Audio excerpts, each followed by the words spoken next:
buang sampah sembarangan sih? Ah, gak apa-apa kan cuma sampah. Nanti kan pasti diambil sama Pak Bon. Ya nggak gitu konsepnya, itu kan sampah kamu. Itu ada tempat sampah. Ya deh, ya.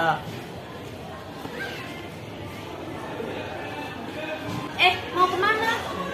Mau buang sampah. Sini aja, buat aku sampahnya. Katanya kan suruh buang sampah. Aku lupa ya, besok kan ada tugas untuk membuat kerajinan dari bahan bekas. Oh iya, aku lupa. Udah, ayo ngerjain bareng.